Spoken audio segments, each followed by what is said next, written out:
Hello students, आज हम बात करने जा रहे हैं क्वेश्चन नंबर 12 एंड 13 के बारे में। क्वेश्चन नंबर 12 हम स्टार्ट करते हैं, बट स्टार्ट करने से पहले मैं आपको बता दूं गाइस, यहाँ पे क्वेश्चन नंबर 12 और जो 13 बनेंगे काफी इंपॉर्टेंट क्वेश्चंस होंगे। चलिए स्टार्ट करते हैं क्वेश्चन नंबर 12।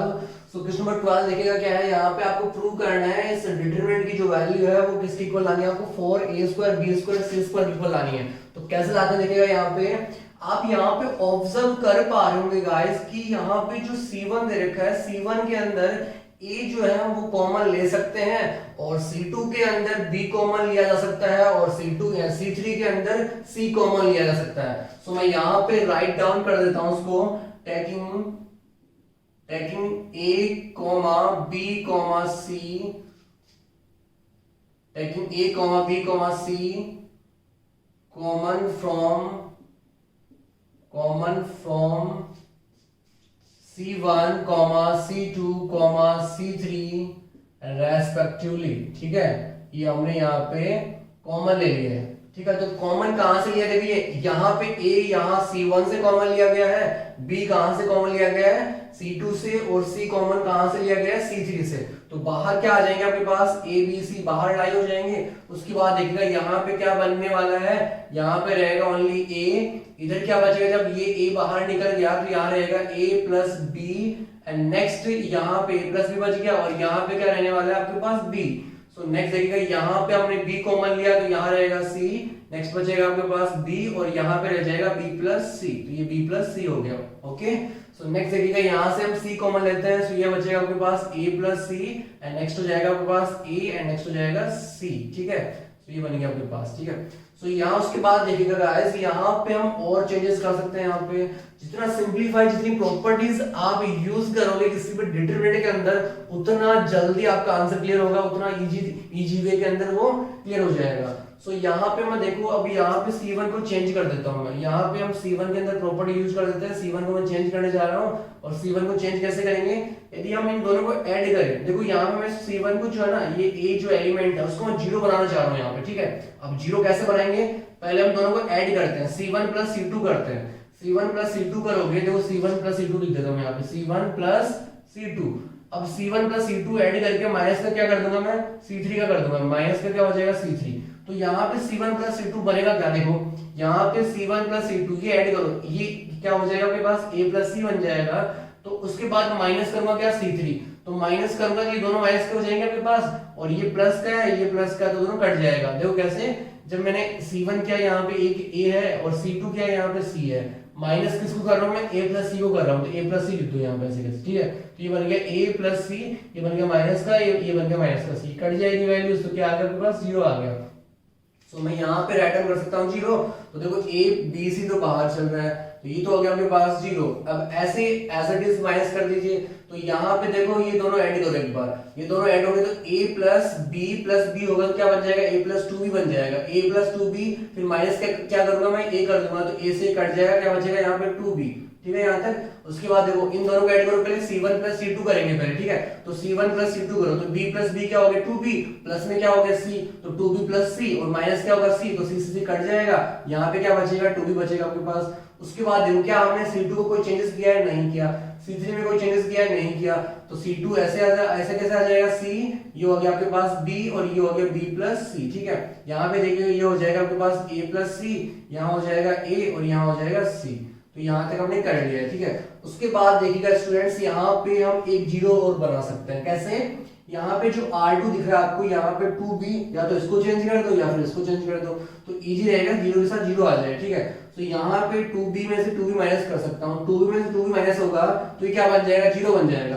तो यहाँ पे चेंज किसको कर रहा हूँ मैं, R2 को, तो मैंने लिख दिया यहाँ पे R2 चेंज हो रहा है गाइस यहाँ पे। सो R2 में चेंज कैसे हो रहा है, R2 माइनस R3, R2 में से R3 माइनस कर दो तो क्या बन जाएगा, 0 बन जाएगा। ठीक है, और मैक्सिमम यदि किसी भी रो या किसी भी कॉलम के अंदर मैक्सिमम 2 जीरोस होते हैं, इससे एक्सपेंड करना ज्यादा इजी होता है। सो यहाँ पे देखिएगा ये बन गया आपके पास ABC, और यहाँ पे R1 में कोई चेंजेस नहीं किया है, एज इट इज राइट कर दो 0 C, ये हो गया आपके पास A प्लस C। अभी यहाँ पे R3 में भी कोई चेंजेस नहीं किया है मैंने, तो पहले इसको लिख देते हैं हम 2B, या आ गया B प्लस C और ये बन गया C। अब R2 में क्या चेंजेस किया मैंने, माइनस किया, 2b माइनस 2b क्या होगा, 0 हो जाएगा। इसमें से इसको माइनस करूंगा, ध्यान सुनिएगा, इसमें से इसको माइनस करूंगा तो ये देखो b तो पॉजिटिव रहा, ये बन गया माइनस का, तो ये कट जाएगा, और अब माइनस का देखो बाहर चल रहा है तो ये भी क्या हो जाएगा, c माइनस को, कैसे देखो यहाँ पे ये R2 की वैल्यू क्या गाइस, यहाँ पे b है, माइनस कर रहा हूँ इसको b प्लस c को, तो यहाँ लिख दिया मैंने b प्लस c। अब माइनस करो यहाँ पे b, ये हो गया माइनस का b, और ये प्लस माइनस क्या हो जाएगा, माइनस का c, कट जाएगा तो क्या बचा आपके पास, माइनस का c, तो यहाँ पे आ गया माइनस का c आ गया। उसके बाद देखो अब इसमें से इसको माइनस कर दो तो ये बन जाएगा a माइनस c, ये क्या बन गया a माइनस c। अब यहाँ पे देख पा रहे हो कि C1 के अंदर मैक्सिमम जीरोस कितनी आ रही है, 2 आ रही है, तो इस C1 से एक्सपेंड करना चाहते हैं, इजी होगा, तो हम एक्सपेंड किससे करते हैं, C1 से, तो यहाँ लिख देंगे हम एक्सपेंड along with C1 के अकॉर्डिंग एक्सपेंड कर दो। बाहर चल के आ रहा है आपके पास, देखो मैं यहाँ पे राइट डाउन कर रहा हूँ उसको चीज को, तो बाहर चल रहा है आपके पास ABC चल रहा है, एक्सपेंड किससे किया हमने, इस C1 से किया, तो इस 0 से एक्सपेंड नहीं करेंगे क्योंकि टोटल वैल्यू क्या बना देगा, उसको 0 बना देगा, इस 0 से नहीं करेंगे क्योंकि ये भी क्या बना देगा, उसको 0 बना देगा। अब एक्सपेंड ओनली किससे करना है, 2b से करना है, ठीक है। तो यदि आपको आपके पास यदि मैक्सिमम 2 जीरोस आते हैं, उससे एक्सपेंड करना क्यों बेटर रहता है, देखिएगा, क्योंकि वहां पे यदि 0 से हम एक्सपेंड करेंगे तो वो वैल्यू क्या बना देगा, 0 बना देगा, तो जो नॉन जीरो वैल्यूज है तो डायरेक्टली हम उससे क्या करते हैं, एक्सपेंड करते हैं यहाँ पे, तो नॉन जीरो वैल्यूज कौन सी, यहाँ पे 2b है, तो उससे हम एक्सपेंड कर देंगे इसको। तो यहाँ पे साइन देखिएगा, प्लस का बनता है, ये बनता है माइनस का, और ये बनता है प्लस का, तो प्लस का 2b बाहर चलेगा आपके पास, तो हमने राइट कर दिया प्लस का 2b, ठीक है। अब उसके अंदर देखिए क्या वैल्यूज आएगी, अब देखो कोरोस्पोंडिंग कॉलम कैंसिल होगा, कोरोस्पोंडिंग रो कैंसिल हो जाएगी, क्योंकि हम 2b के अकॉर्डिंग एक्सपेंड कर रहे हैं, सो ये कोरोस्पोंडिंग कॉलम कैंसिल होगा, कोरोस्पोंडिंग रो कैंसिल होगा। अब यहाँ पे आपके पास ये 4 एलिमेंट बचे आपके पास, ठीक है, c a plus c minus c a minus c। तो पहले देखो सोल्व कैसे होते हैं, ये दोनों क्रॉस मल्टीप्लाई होंगे, ठीक है, जो मेन डायगोनल के एलिमेंट्स होते हैं पहले वो मल्टीप्लाई होते हैं, c मल्टीप्लाई किससे होगा, a माइनस c से, तो हमने मल्टीप्लाई कर दिया, c मल्टीप्लाई किससे होगा, a माइनस c से, तो यहाँ पे मल्टीप्लाई लिख दिया मैंने। उसके बाद जब ये मल्टीप्लाई होता है तो पहले माइनस का साइन आता है, तो यहाँ पे लिख देंगे माइनस, ठीक है। उसके बाद देखिए ये माइनस c, तो यहाँ मैं लिख दिया मैंने माइनस c। अब ये मल्टीप्लाई किससे होगा, माइनस c, ये होगा a प्लस c से, ये वाला मल्टीप्लाई कर रहा हूँ तो माइनस c लिख दिया मैंने पहले ऑलरेडी, उसके बाद a प्लस c लिख दूंगा यहाँ पे, ये लिख दिया मैंने a प्लस c, ठीक है, सो मैंने राइट डाउन कर दिया स्टूडेंट्स। उसके बाद देखिए आप थोड़ा सोल्व कर लो इसको, तो ये बन जाएगा आपके पास a b c बाहर चल रहा है, अब देखो यहाँ पे 2b रहेगा, ठीक है, और इसको मल्टीप्लाई कर दो अंदर, c मल्टीप्लाई किससे होगा, a से, तो क्या बन जाएगा ac, c मल्टीप्लाई किससे होगा, c से, तो प्लस माइनस क्या होगा, माइनस का c स्क्वायर बन जाएगा। इसको देखो ये माइनस माइनस क्या हो गया, प्लस c, और प्लस c मल्टीप्लाई किससे होगा, a से, तो क्या बन जाएगा, प्लस का ac, ठीक है। उसके बाद देखिएगा अब यहाँ पे प्लस c किससे होगा, प्लस c से, तो क्या बन जाएगा, प्लस का c स्क्वायर, ठीक है, ये मल्टीप्लाई मैंने कर दिया उसको। अब उसके बाद देखिएगा यहाँ पे सोल्व कर सकते हैं उसको, ये माइनस का c square plus c square cut जाएगी वैल्यूज, ac और ac क्या हो जाएगा, 2ac हो जाएगा, तो यहाँ पे लिख देता हूँ मैं abc, और इनसाइड वैल्यूज क्या आ रही है, 2b ऑलरेडी है हमारे पास, ac प्लस ac क्या होगी, ध्यान सुनिएगा, ac प्लस ac क्या हो गया, 2ac, तो एक स्टेप में ओनली देता हूँ मैं 2b मल्टीप्लाई, ये अंदर हो जाएगा आपके पास क्या, 2ac क्या हो गया, 2ac, देखो कैसे, ac प्लस ac क्या हो गया, 2ac हो गया। अब 2ac मल्टीप्लाई जब 2b से होगा तो वैल्यू क्या देगा, ये देगा आपके पास 4abc देगा, तो यहाँ पे बन जाएगी आपके पास वैल्यू abc मल्टीप्लाई 4abc। अब इसको मल्टीप्लाई कर दो तो a multiply a square, b multiply b square, c multiply c square, तो वैल्यू क्या देगा आपको 4a square b square c square, तो ये क्या हो जाएगा, हैंड्स प्रूफ, आपको यही प्रूव करना था, तो ये हो जाएगा आपके पास left hand side is equals to right hand side. तो नेक्स्ट बात करेंगे हम क्वेश्चन नंबर 13 के बारे में, so please write down guys. So students अब मैं बात करने जा रहा हूँ question number 13। So question number 13 start करने से पहले मैं आपको बताना चाहूंगा property number 7। So property number 7 क्या है, ये किस तरह से यूज होती है गाइस, सो यहाँ पे हम बात करेंगे। सो प्रॉपर्टी 7 जो है स्टूडेंट्स वो देखो ये है कि सपोज आपको एक डिटरमिनेंट दे रखी है, सो डिटरमिनेंट मान लो कि मैं ये ले लूं a1 b1 c1 and next suppose ये हटा दें अपन, यहाँ पे हम ये ले लें यहाँ पे a11 a12 a13, नेक्स्ट ले लूं यहाँ पे a21 a22 a23, नेक्स्ट हो जाए आपके पास a31 a32 एंड a33, ये डिटरमिनेंट मैंने ले लिए, ठीक है। अब इसको सोल्व कैसे करेंगे देखिएगा, यहाँ पे हम डिटरमिनेंट की वैल्यू कैसे फाइंड आउट करते थे, पहले हम यहाँ पे डेल की जो वैल्यू फाइंड आउट करते थे guys, del is equal to, देखो डेल किसको शो करता है, वैल्यू ऑफ डिटरमिनेंट को शो करता है यहाँ पे, तो मैं डेल मैंने शो कर रखा है यहाँ पे वैल्यू ऑफ डिटरमिनेंट को। अब शो कैसे करते थे, उसको सोल्व कैसे करते देखिएगा, यहाँ पे a11 के अकॉर्डिंग हम एक्सपेंड करते थे, जैसे सपोज ये प्लस का बन जाए, ये माइनस का बन जाए, ये प्लस का बन जाए, तो फर्स्ट रो के अकॉर्डिंग क्या करेंगे हम, एक्सपेंड करेंगे। तो यहाँ पे देखो a11 के अकॉर्डिंग मैंने एक्सपेंड किया, तो कॉरस्पॉन्डिंग कॉलम कैंसिल, कॉरस्पॉन्डिंग रो कैंसिल, तो आपके पास ये कैंसिल होने के बाद कौन सा बचेगा, ये एलिमेंट बचेंगे, ठीक है। तो इसको राइट डाउन कर देते थे ऐसे, कैसे हम a22 a23 इधर आ जाएगा a32 और यहाँ पे आ जाएगा a33, ठीक है।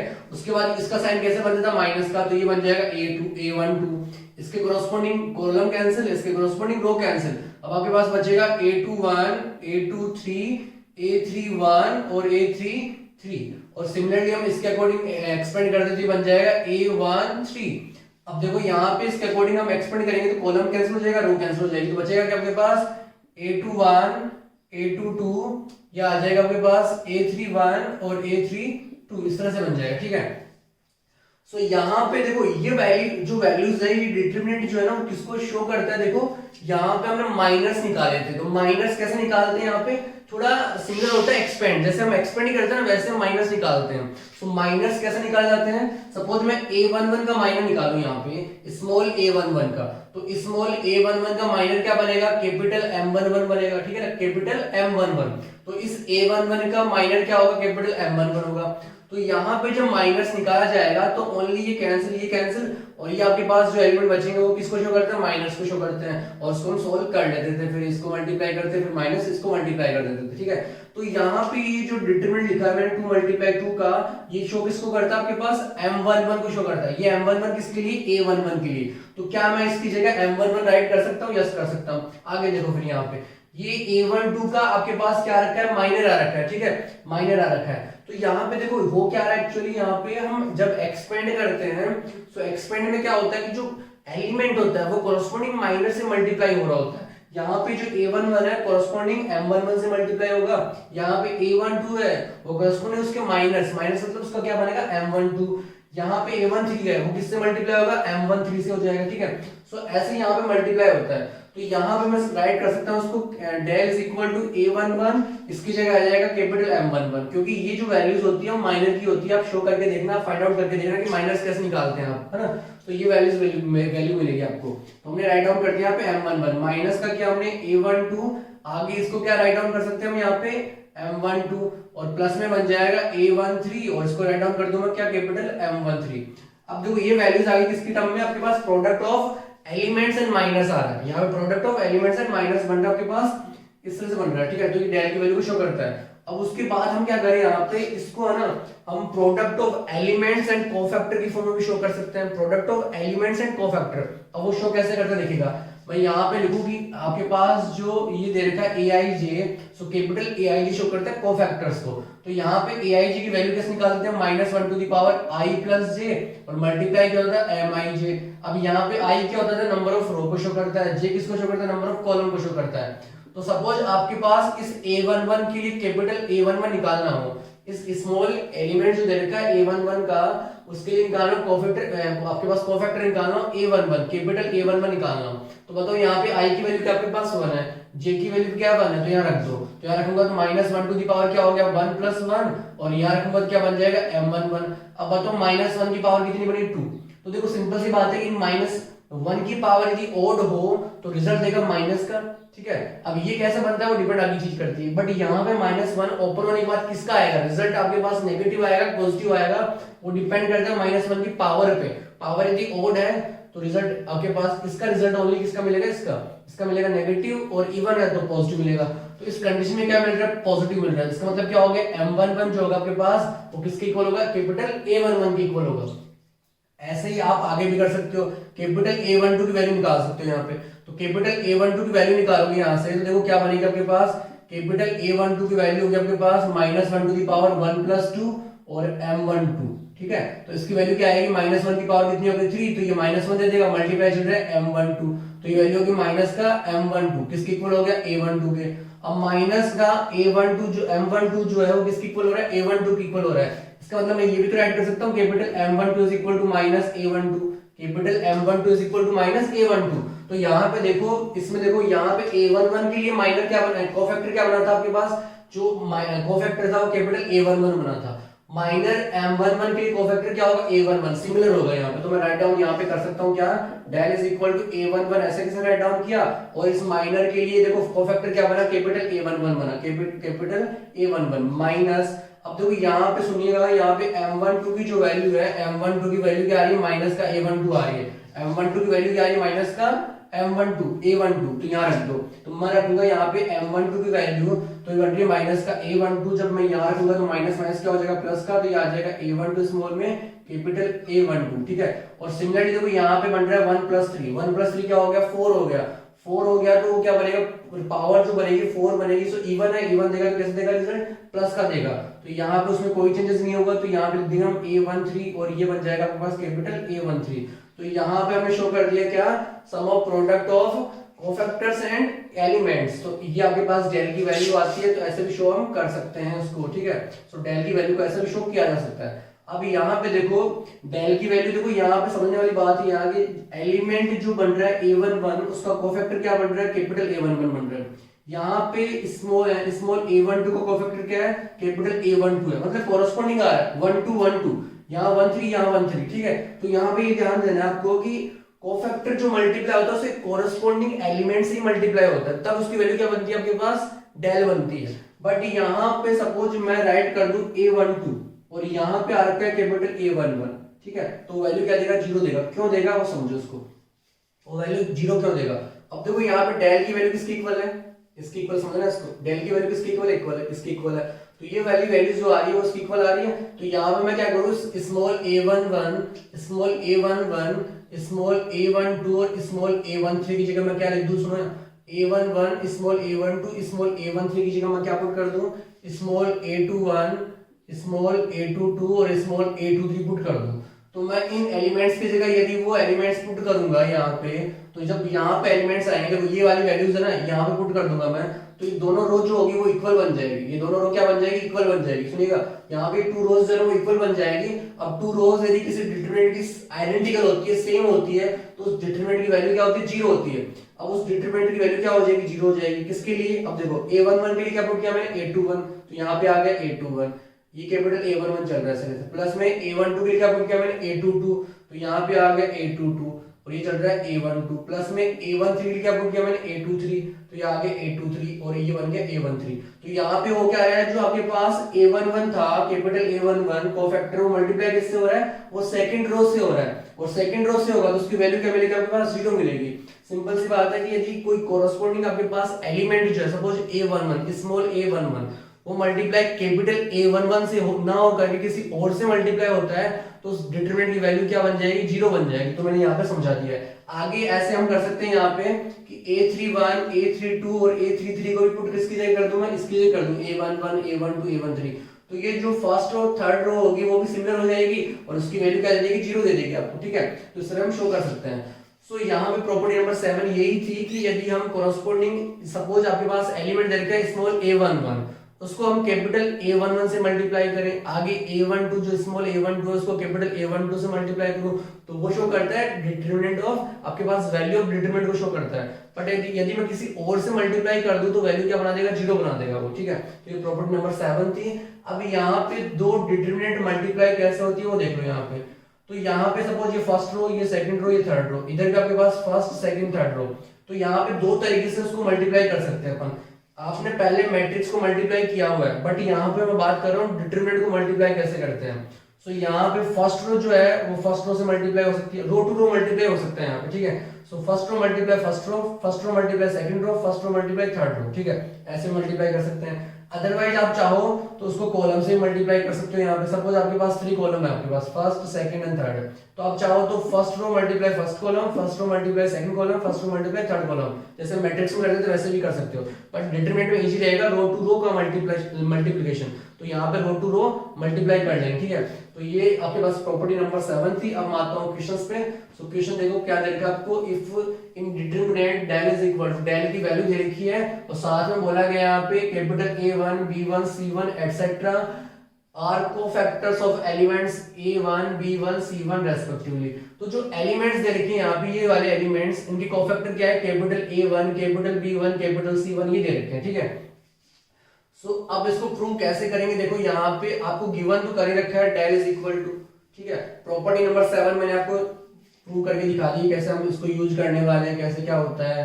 अब दो डिटरमिनेंट को मल्टीप्लाई कैसे करेंगे, यहाँ पे रो टू रो मल्टीप्लाई होगा, और उसके बाद कोफैक्टर यदि कोफैक्टर ध्यान सुनिएगा, कोफैक्टर यदि उसके कोरोस्पोंडिंग एलिमेंट से मल्टीप्लाई नहीं हो रहा होता है, कैपिटल A11 जो है ना स्मॉल a11 से मल्टीप्लाई नहीं हो रहा होगा, तो डिटरमिनेंट की वैल्यू क्या बनाओगे आप, 0 बनाओगे, ठीक है।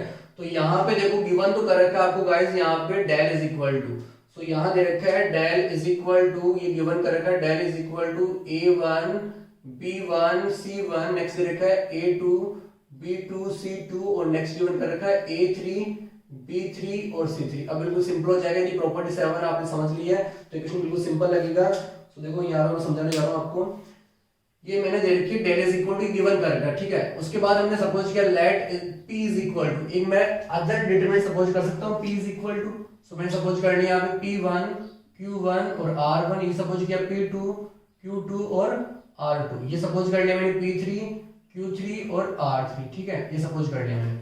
अब देखो यहाँ हम दोनों मल्टीप्लाई करते हैं, ये डेल को p से मल्टीप्लाई मैं यदि कर रहा हूँ तो क्या वैल्यूज बनेगी, डेल डॉट p, भाई प्रोडक्ट कर रहा हूँ मैं यहाँ पे, तो डेल मल्टीप्लाई p, अब इसको मल्टीप्लाई करवा दूं यहाँ पे, तो ये मल्टीप्लाई मैंने राइट कर दिया यहाँ पे, ये A11 बन गया आपके पास, ये A1 हो गया, ये B1 हो गया, ये C1 हो गया, ये बन जाएगा A2 B2 C2, इधर हो जाएगा A3 B3 और ये हो जाएगा C3। अब ये मल्टीप्लाई किससे हो रहा है आपके पास, ये मल्टीप्लाई हो रहा है p से, इस p से हो रहा है, तो p लिख दो अब यहाँ पे p1, ये q1 और ये r1, इधर आ जाएगा p2, ये आ जाएगा q2 और ये हो जाएगा r2, नेक्स्ट हो जाएगा p3 q3 और r3।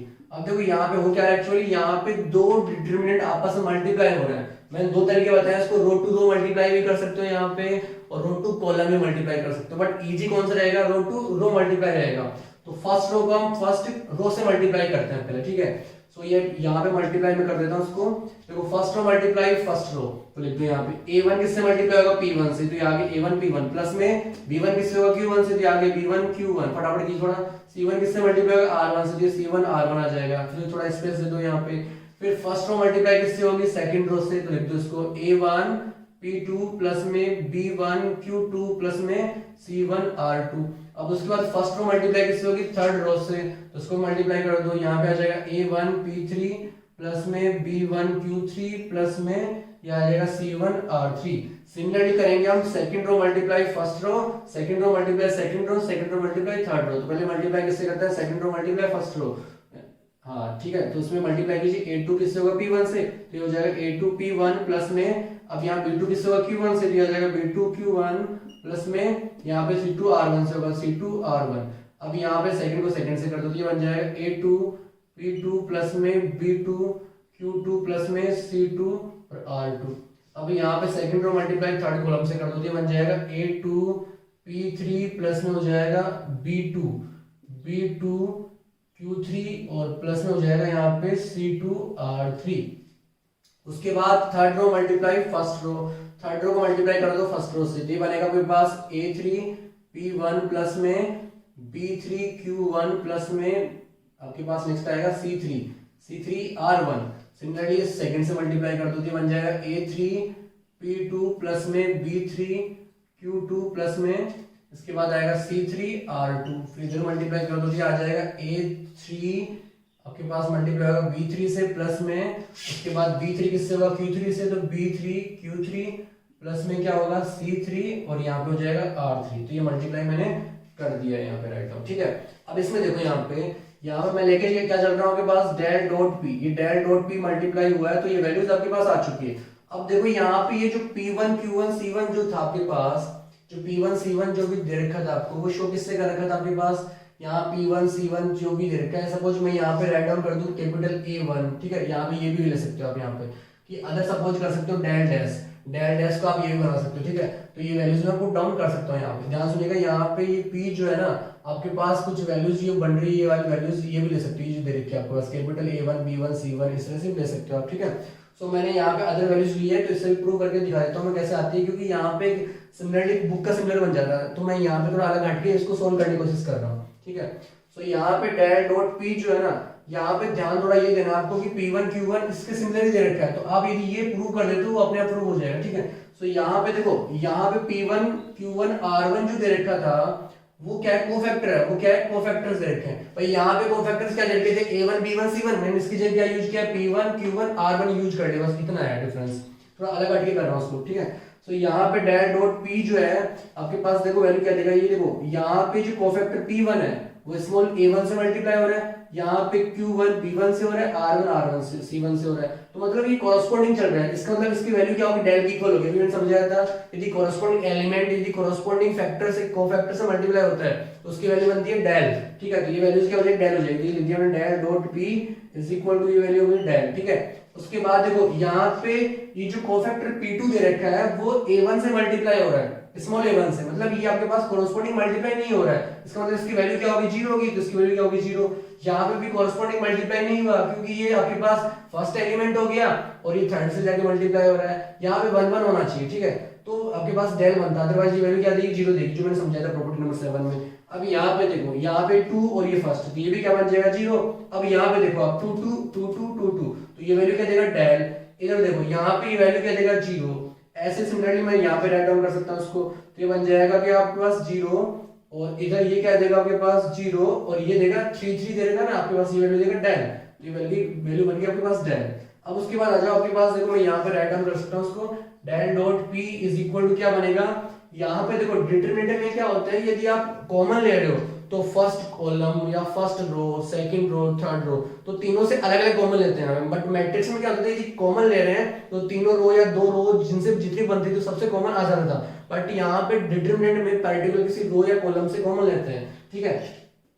तो यहाँ पे आप इस R1 से कॉमन क्या ले सकते हो, डेल, R2 से भी क्या कॉमन ले सकते हो, डेल, और R3 से भी कॉमन क्या ले सकते हो, डेल। तो यहाँ पे कितने डेल बाहर आएंगे, 3 डेल बाहर आएंगे, तो डेल मल्टीप्लाई डेल कितना हो जाएगा, डेल क्यूब हो जाएगा। तो ये बाहर आ गया क्या, डेल क्यूब। अभी डेल क्यूब बाहर आ गया, अंदर क्या बच गया आपके पास, देखो यहाँ पे डेल क्यूब कैसे बना वापस समझिए, R1 से कॉमन क्या लिया मैंने, डेल, R2 से कॉमन क्या लिया मैंने, डेल, और R3 से कॉमन क्या लिया, डेल, तो डेल क्यूब हो गया। इधर बन गया आपके पास 1 0 0 0 1 0, और ये बन जाएगा 0 0 1, ठीक है, 0 0 1। इसकी वैल्यू क्या होती है आपके पास, इसको बोलते हैं यूनिट मैट्रिक्स। तो उसको जब सोल्व करेंगे यहाँ पे तो इसकी वैल्यू आती है 1, ठीक है। तो ये डेल क्यू मल्टीप्लाई 1 चल रहा है ना, डेल क्यू मल्टीप्लाई 1, इसको 1 भी राइट डाउन कर सकते हो। अब यहाँ देखो ये जो डेल होगा वो इस डेल से कट जाएगा, तो ये बन जाएगा p is equal to del square, p is equal to del square, ध्यान सुनिएगा, p इज इक्वल टू क्या हो गया, डेल स्क्वायर हो गया, क्योंकि यहाँ पे तो इसकी वैल्यू क्या हो गई, 1 हो गई। अब p की वैल्यू क्या सपोज की थी आपने, ये सपोज की थी, p की वैल्यू क्या सपोज की थी, ये, तो यहाँ पे राइट डाउन कर सकता हूँ मैं इसको, देखो ये वैल्यूज मैं यहाँ पे राइट डाउन कर रहा हूँ, तो ये डेल स्क्वायर ऐसे कैसे राइट डाउन किया, del square equal to p की वैल्यू सपोज ये वाली की हुई थी, तो ये बन जाएगा p1 q1 r1, ये हो जाएगा p2 q2 और r2, और ये बन जाएगा p3 q3 और r3, ठीक है। तो यहाँ पे अब देखो मैंने यहाँ पे a1 b1 c1 लेके नहीं किया, ऐसे लेके किया था क्योंकि डिट्टो में सेम बुक का नहीं करना चाहता, मैं थोड़ा अलग हटके करना चाहता था उसको, ताकि ये कोई कंफ्यूजन नहीं हो, क्योंकि बुक एग्जाम के अंदर भी कई बार इस तरह से बना देता है ताकि आप उसको अलग हटके कर पाओ, ठीक है। तो यहाँ पे डेल स्क्वायर की वैल्यू इसके इक्वल मैंने सबको प्रूव कर दी है, ये हो चुका है, हेंस प्रूव। आप चाहो तो a1 b1 c1 से भी सेम एज इट इज ऐसे कैसे अप्लाई कर सकते हो गाइस। So thank you.